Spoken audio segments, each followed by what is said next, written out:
Nej, du skal trykke på den der nede under. Dernede, altså der ved... det er sådan et seværdighedstegn. Altså ligesom, der er sådan en, der skal du trykke, ja. Og så shift. Ja, det er pil, det er den der tykke pil op. Og så også op på F4. Ja. Nej, du skal samtidig. Nej, ikke F og 4. Der er en, der hedder F4. Øverst. Ja, okay. Jamen 3, det er 3. Ja, så ned.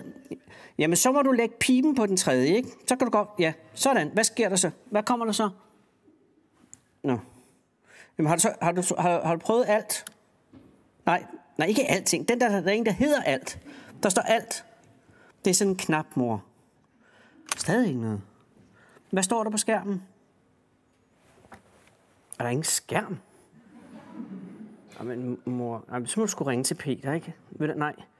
Ring lige til Peter. Jeg skal lige lave noget fjernsyn, ikke? Okay? Godt. Jeg lægger dig lige, ikke? Møs, hej. Skulle vi lave det fjernsyn? Jo.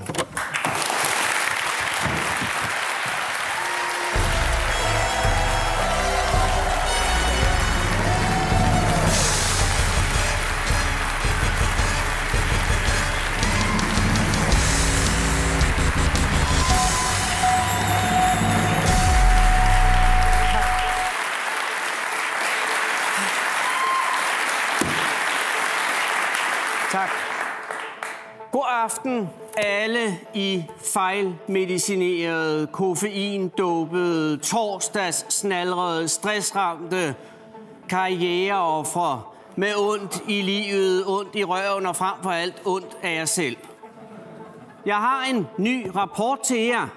Den er fra Institut for Folkesundhed ved Syddansk Universitet. De har nemlig været i Grønland.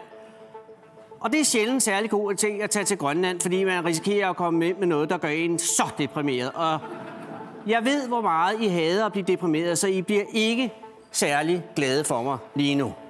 Men undersøgelsen viser altså, at hver tredje grønlandske pige under 15 år bliver seksuelt misbrugt. Det tror jeg lige, vi tager en gang til. Hver tredje pige under 15 år bliver misbrugt seksuelt lige nu oppe i Grønland. Det er altså 1 ud af 3 piger i Grønland, der bliver tvunget til at knalde med familie og venner. 32% for at være helt nøjagtig. Det betyder, at der er lige 19% ekstra, så er det faktisk mere normalt at blive seksuelt misbrugt i Grønland, end ikke at blive det. Jeg er ikke sikker på, at I helt forstår det her. Det er altså hver tredje pige i Grønland under 15, som bliver misbrugt seksuelt. Det vil svare til, at man tog hver tredje pige i Kolding, og så tvang hende til at bolle med familie og venner. Uden at nogen gør noget. Sidst, de har stået på det her længe, sidst de undersøgte, det var 14 år siden, der viste resultatet fuldstændig det samme. Og siden har man gjort ingenting. Den tror jeg trods alt ikke var gået i Kolding. Men det her, det er jo bare Grønland, vores helt egne private arktiske perkere, som vi enten ikke gider at gøre noget ved, fordi vi foragter dem, eller ikke tør røre ved, af frygt for at komme til at, på en eller anden måde, komme til at genere deres flotte og smukke oprindelige fangerkultur. Fangerkultur, kunne man så ikke gå ud og voldtage en sæl i stedet for?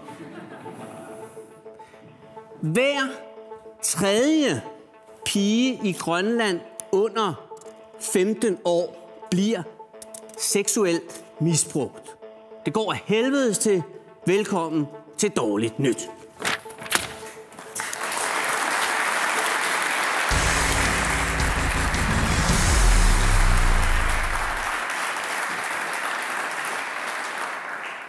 Ja, og mere dårligt nyt. Og så alligevel ikke. Der er endelig fundet en ny biskop i Haderslev Stift. Vi bringer en reportage fra en meget dramatisk valgkamp. Og i USA er hver 5. dreng nu diagnosticeret med ADHD, og det er en udvikling, der også snart vil nå Danmark. Og endelig, turisterne svigter Danmark som rejsemål. Vi danskere er simpelthen for uhøflige.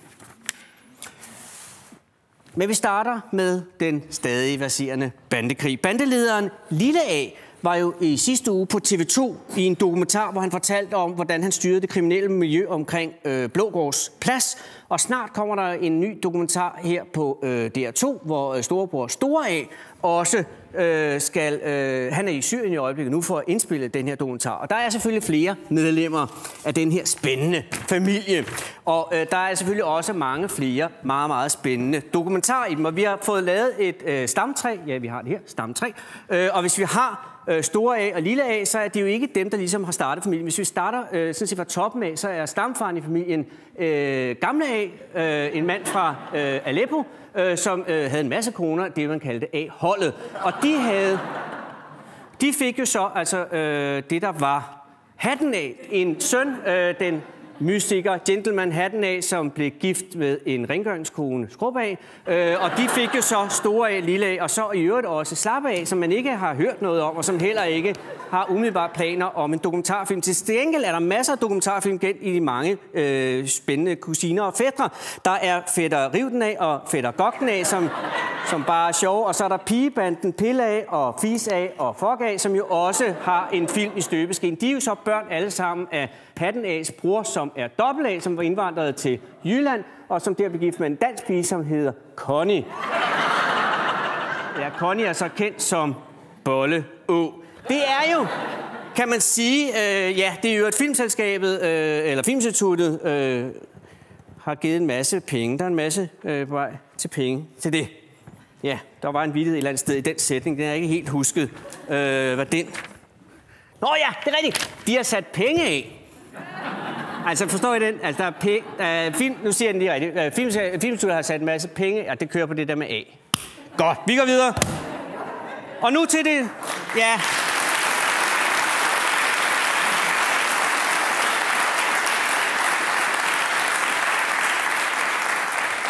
Og så til det store valg, som alle nej, jeg skal lige indskyde en sidste ting, inden vi går videre. Altså det, jeg sagde før omkring lille A og store A, og det vil jeg gerne understrege, der er to ting i det. Det er for det første satire, det er vigtigt at forstå. For det andet er det ikke noget, jeg har fundet på. Jeg var imod, og det vil jeg godt sige, også hvis der sidder bandmedlemmer og siger det, jeg har været imod den vittighed lige fra starten af.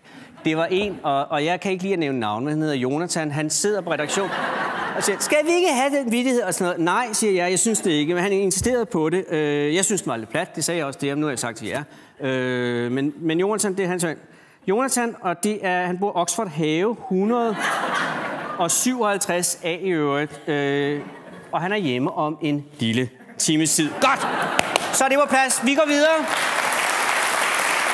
Ja.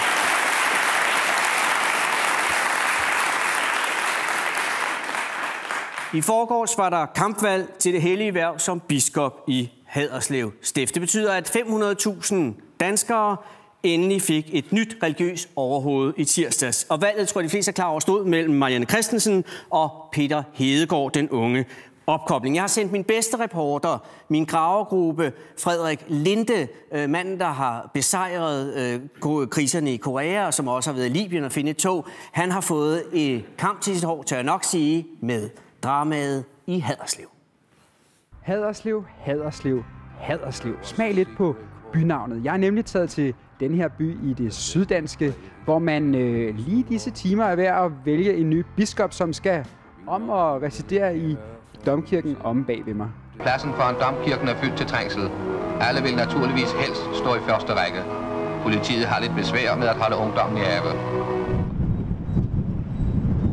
De er jo nok gået ind for at kigge om, hvem der vinder det her bispevalg. Det er jo stor betydning for en by som Haderslev.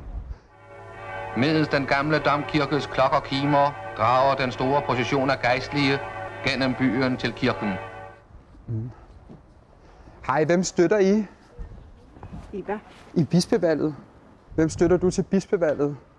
Jeg støtter ikke nogen. Men vi håber, er du ligeglad? Ja. Støtte? Ja, til bispevalget. Til bispevalget. Bispeboligen, den er jo super ude på... Er den dejlig? Ja, den er flot. Er den det? Der er haven ned til dammen, og det kan simpelthen ikke være bedre. Nå, ja. Det er lige om lidt, det bliver afgjort. Er det så vidt? Ja, så du må hellere skynde dig hjem og følge med. Ja. Ja. Ja, de to kandidater er værd at løbe efter. Det drejer sig om favoritten, Marianne Christiansen, en kirkelig sværvægter på 50 år og mor til 6. Mod opkomlingen Peter Hedegaard, en 55-årig valgmenighedspræst for Holstebro. Så må vi gå ind. Ej, hvor spændende. Det må vi ikke gå ind over, når det starter, vel? Nej. Det er forbudt område. For jer. Som en lille streg på ro. Det er jo næsten ligesom sådan et pavevalg, ikke?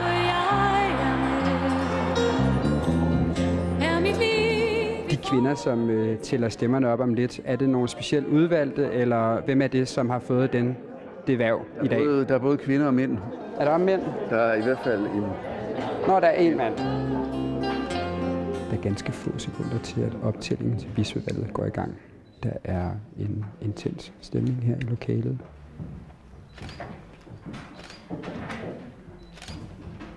Hvad du?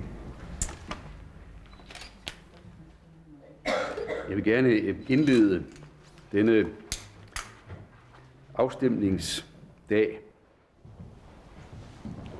Okay, nu går det i gang.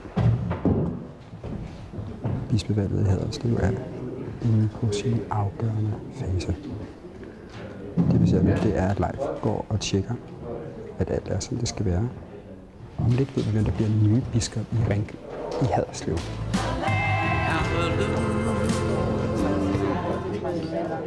Og den er tom. Dejligt arrangement. Det var jo sådan en dobbeltgarage i forlængelse af. Live.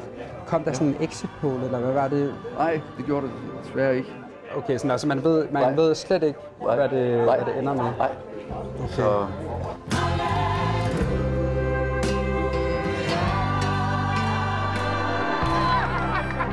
White smoke. It's white, right? It's white. Det er lige op over folk, som I kan se bagved mig, begynder at stemme sammen, for om lidt offentliggøres resultatet af bispevalget i Haderslev. Annuncio vobis gaudium magnum. Habemus papam. Habemus episcopam. Da Marianne Christiansen har opnået flest stemmer, skal hun af ministeren for ligestilling og kirke indstilles til kongelig udnævnelse som ny biskop over Haderslev Stift.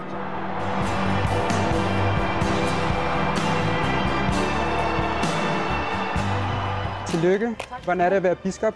Det ved jeg jo ikke endnu, men jeg er lige blevet valgt, og det er jeg rigtig glad for og taknemmelig for. Altså således fik jeg det første interview med den nye biskop. Du må ind og snakke med taberen. Er det Guds straf? Om det er Guds straf? Altså, det her, det er jo ikke noget, man dør af. Altså, det er jo ikke Job i askedyngen, vel? Altså.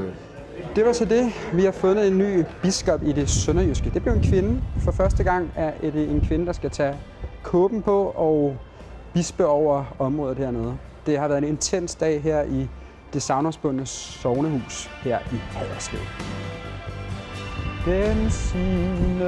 dag, som Jesus søger, at natten hun er nu omme.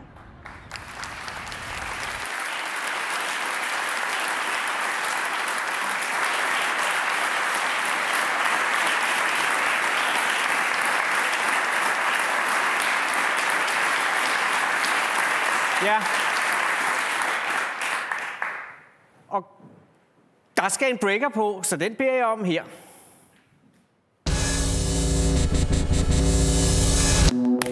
Det er nemlig rigtig kort dårligt nyt. I Aarhus, Danish for Progress, er vi nu oppe på at have hver 10. borger som førtidspensionist. Det er til sammenligning dobbelt så meget, som man har i København. Det må der kunne laves en sjov vittighed om. Ja, det har vi allerede. Ved I, hvorfor aarhusianerne ikke gider arbejde? Det er, fordi kommunen giver dem gratis penge for at ligge derhjemme på sofaen i deres skatteborgerfinansierede lejlighed på Randersvej og drikke CS Royal og se Finn og Jakob på Aarhuskanalen. Og når solen skinner, så sidder de nede ved det åbne kloakudløb, som hedder Aarhus Å, og drikker fadbamse sammen med gokker og noller, der skal lave en performance sammen med kaospiloterne, når der er festuge. Ja, det er som sådan ikke en vittighed. Det er også fordi, det er rigtigt nok. Det er faktisk ikke engang særlig sjovt. Nå. Godt nyt fra Kina. 2 bedårende pandaunger fra Sichuan-provinsen overlevede det store jordskælv forleden, der målte 6,6% på Richterskalaen. Dårligt nyt. 188 knap så nuttede kinesere overlevede desværre ikke jordskælvet. Det er nok derfor, der ikke er billeder af dem i Metro Express. Og mere kort dårligt nyt. Rapperen Niels Ross, bedre kendt som Niaren, er blevet fyret som sit job som radiovært på den nordjyske radiokanal ANR, fordi han skulle være mødt op på arbejde i påvirket tilstand og flere gange være kommet for sent. Mere dårligt nyt. Niaren har nu fået ekstra tid til at lave sin kommende plade færdig, og nu kommer den på mandag. Og dødsfald. Den danske model afgik i nat ved døden efter længere tids sygdom. Det var regeringen, der slukkede for respiratoren sent i aftes i erkendelse af, at hun simpelthen ikke havde mere i sig. Den danske model efterlader sig et folk fuldkommen blottet for evnen til selv at træffe beslutninger om sin egen tilværelse, sin egen skæbne og endnu sin egen lykke. Nu er det store spørgsmål om det danske models bedstemor, demokratiet, i det hele taget kan overleve. Hun har det i hvert fald ikke særlig godt. Vi kondolerer. Og endelig stand-upperen Thomas Wivel har skrevet en ny bog, hvor han slår på trommen for, at man skal kunne lave fis med religioner. Og det er nemlig en rigtig god idé. Og vi vil også gerne lave fis med religioner. Det er faktisk vores pligt. Lad os lige høre, hvad han siger. Vi har ikke alene ytringsfrihed, men vi har en ytringspligt. Vi har pligt til at bruge vores dyrekøbte ytringsfrihed, som vi er så heldige at have. Særligt omkring religionssatire, synes jeg, der er en berøringsangst. Og det ærger mig. Ja, det ærger også mig, og det er faktisk vores pligt at lave vittigheder. Og jeg vil da også godt sige nogle sjove vittigheder. Lad os starte fra en ende af. Okay, jeg kan en sjov vits som Jesus. Hvorfor kan Jesus ikke gå på vandet? Eller ved I, hvorfor Jesus ikke kan gå på vandet? Så skal I sige nej. Det er, fordi han har hul i fødderne. Okay, så kan han en også om Jesus. Ved I, hvorfor fik Jesus aldrig noget, kørvel? Ja, det er, fordi jeg kan ikke lide at sige fisse i fjernsyn. Så, hvorfor fik Jesus ikke noget kørvel? Så skal I sige, det ved I. Det ved I. Okay, det er, fordi hver gang han lægger hånden på såret, så heler det. Okay, hvorfor kan jøder ikke svømme? Det er, fordi når de kommer i vand, så gør de sådan her. Okay, så kender I den om Mohammed, som kommer ind på et værtshus. TV2 Fri, det er en ny tv-kanal, hvor du er i haven, og du er udenfor, og du er der, hvor du faktisk bruger hele din fritid. Alle de der ting, som vi går og hygger os med, når vi ikke er på arbejde. Alt det, som gør livet spændende, en aktiv fritid. Det er det, jeg glæder mig rigtig meget til, det er at få noget at vide, så jeg rent faktisk bliver klogere. Tænk, hvis du ikke havde trusser på. Dine egne trusser. Ja. Kom med en masse fidus og kom med en masse gode råd. Ja, men sådan meget brugbart. Meget brugbart. Ja. Hands on. En god fritidshobybog, bare i dit fjernsyn. Vi viser tingene, som de er. Det er TV2 Fri. Glæd dig til TV2 Fri. Vi ses den 5. maj.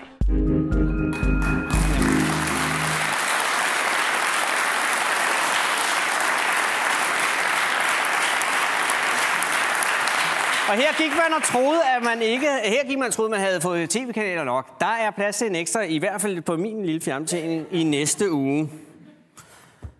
Men nu bliver det trist igen. I Amerika, USA, får hver 5. teenage-dreng nu diagnosen ADHD. Og enhver ved, at det, der sker i Amerika, det kommer til Danmark om 3 kvarter. Så vi kan lige så godt belave os på det.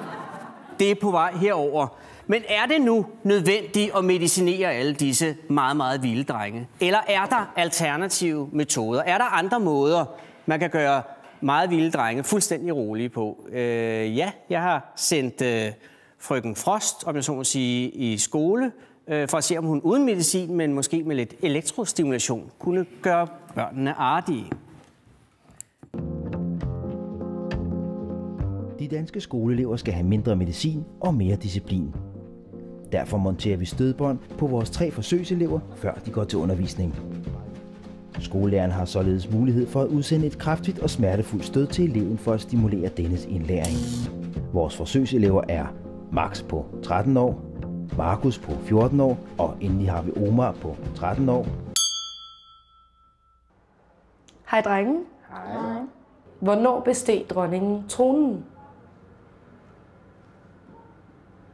Omar?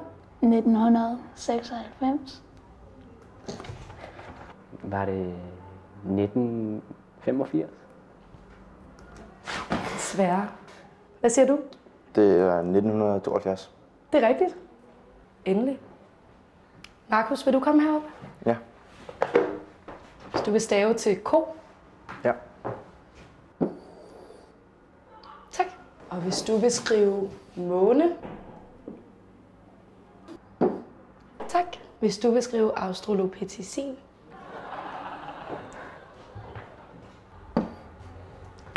Det er desværre ikke rigtigt. Vil du prøve igen? Ja.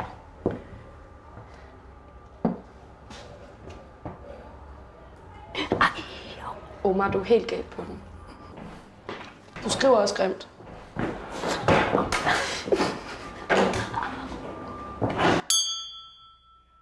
Omar, vil du rejse dig en gang og fortælle mig, hvad 6 plus 9 er?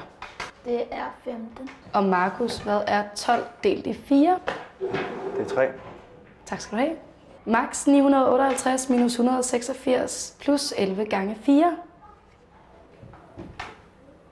148. Det er forkert.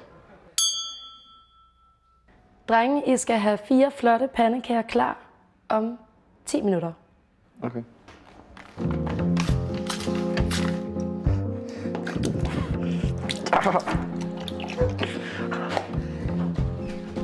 Jeg tror lige, du skal sørge for at hælde helt op, ikke? Jo. Du spilder meget, synes jeg.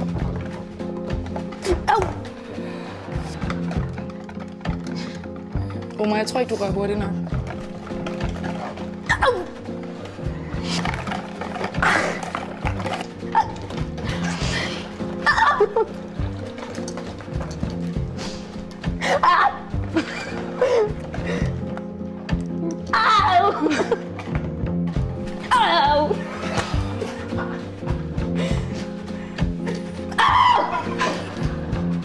Det er lidt tyndt i dig. Og så helt lidt ved siden af. Ja. Hvad hedder pandekager på fransk?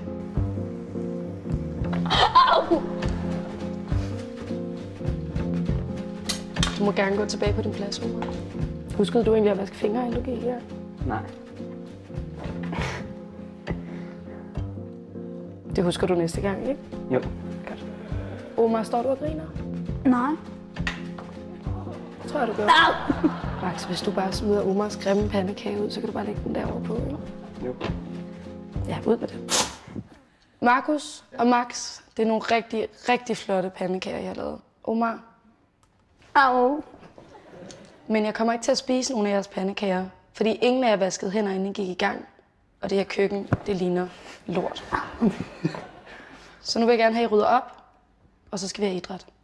Ja. Nu! Au.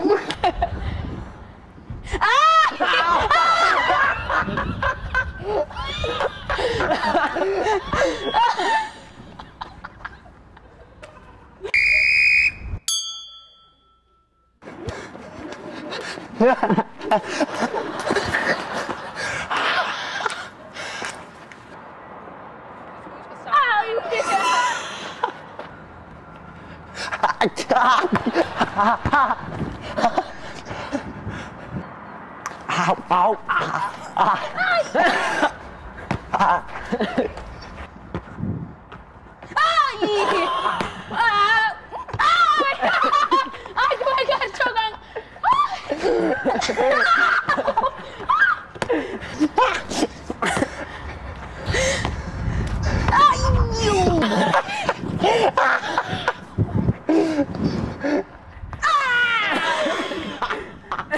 Tak for i dag, drenge.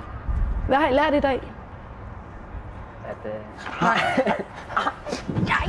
I har lært at opføre ordentligt. Ja. Smut med jer. Overhand jeres jakker. Jeg er fri nu.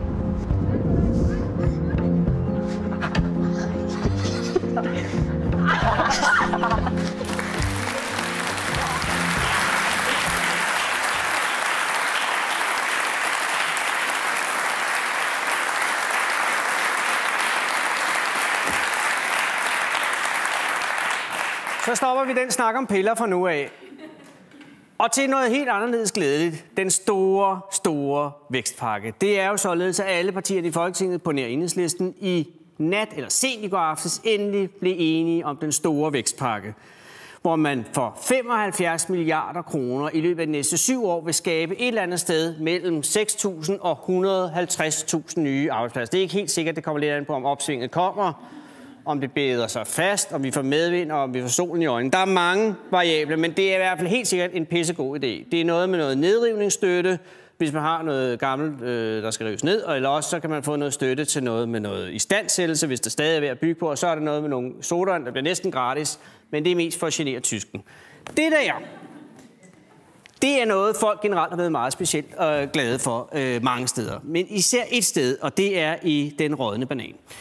Fordi hernede er der altså virkelig noget at gå til vaflerne over. Og hvis vi nu tager, hvis jeg lige tillader mig at løfte sløret her, den allermest rådne del af den rådne banan. Der har vi det. Lolland, mine damer og herrer.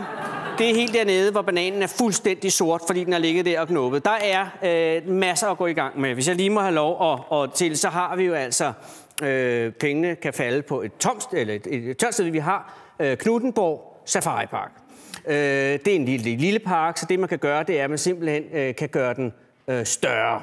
Hvis man fjerner de her barrierer, så kan dyrene komme ud, og det er jo noget, der kan lokke folk til, og så har man faktisk også plads til nogle flere dyr rundt omkring på øen, og også ulven kan komme.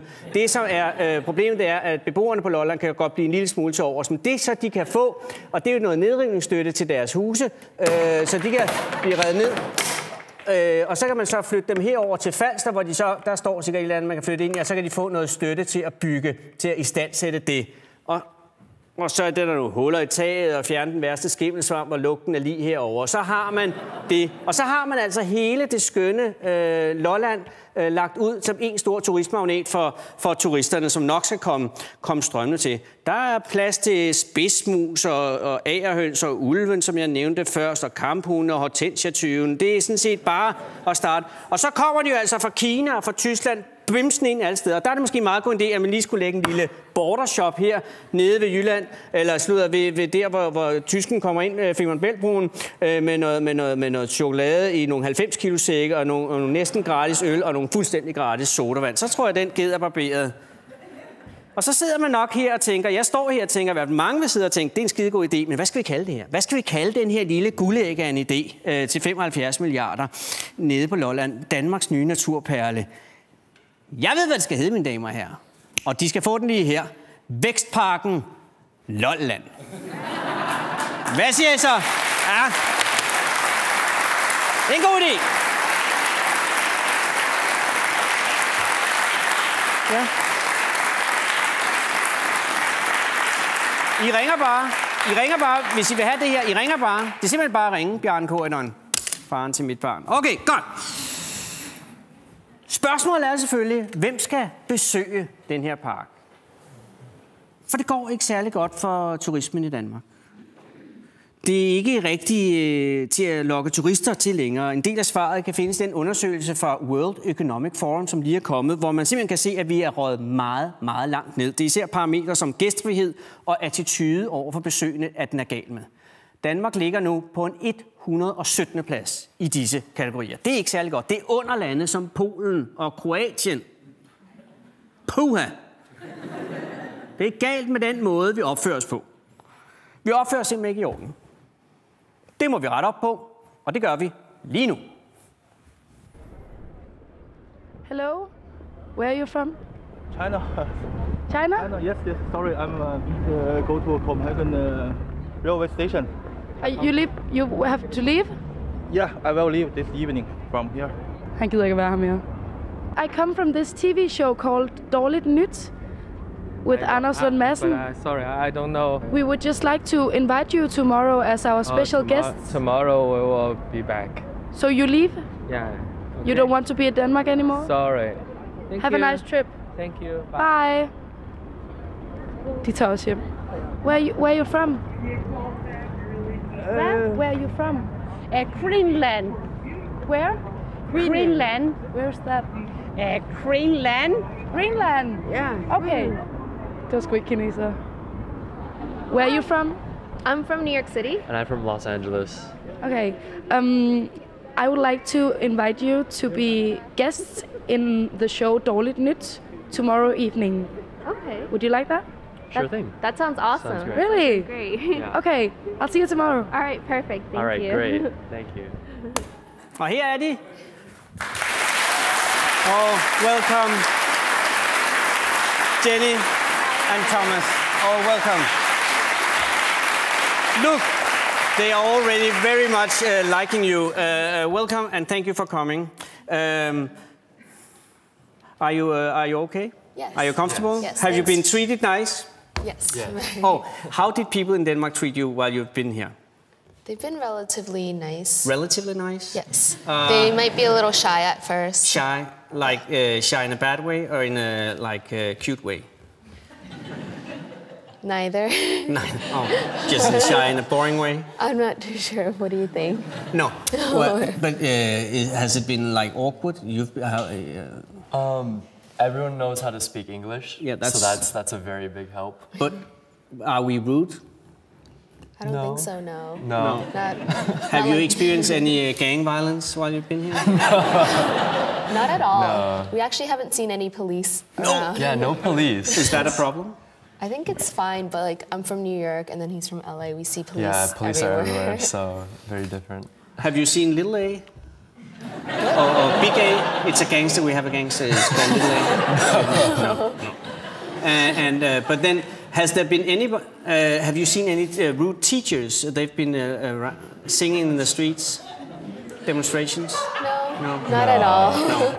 So all in all, your impression of Denmark has been so-and-so, but not bad. It's been pretty good, actually. Pretty good. Yes. What could we do to make it better? Maybe change the weather. I'll just make a note of this. But we do have a good feature in Denmark. We have a king house. Have you experienced our king house? The king and the queen? Yes. Yes. Oh, we love them. Have you seen them? No. I haven't. You haven't? No. You have. We would like to show the Danish king. Okay.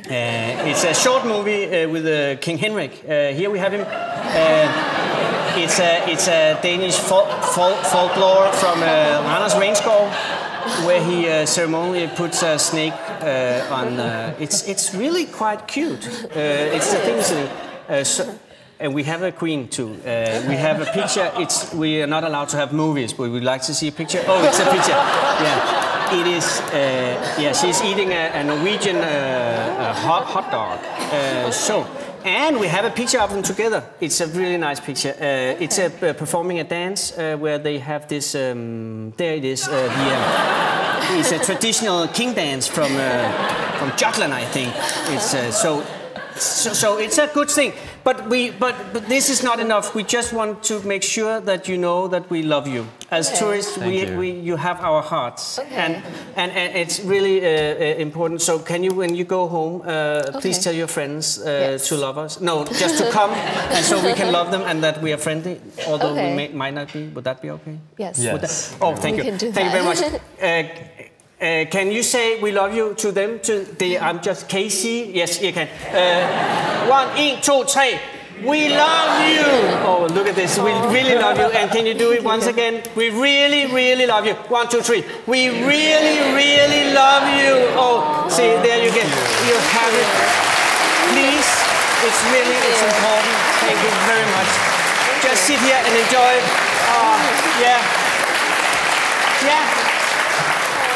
Ja, man kan da blive helt rørstrømsk. Jeg ved ikke, om vi lige skal opsummere her til allersidst. Jo, tak for i aften. Husk nu, at urolige drenge kan lægge pillerne på hylden, fordi de kan kontrolleres med en ganske lille smule strøm. Og hvis du får Aarhus, Danish for Progress, og endnu ikke har fået førtidspension, så er du nok blevet snydt. Og endelig, om kort tid åbner Vækstparken på Lolland. Det er bare at stille sig op i kø. Og så synes jeg, vi skal slutte af med en lille smule musik. En lille smule musik efter den her hårdrejsende tur, også til vores amerikanske venner. Fra det smukkeste. Tak for i aften, og nyd dette skønne lille rottehul, vi har valgt at kalde Danmark. See, this is a Danish bridge we have. It's a really, really long bridge. And here we have, it's a mill. It's from Germany. Oh no, it was Danish. It is Danish again, I hear. And this is a modern mill. It's a they're making, yeah, it's good. It's having.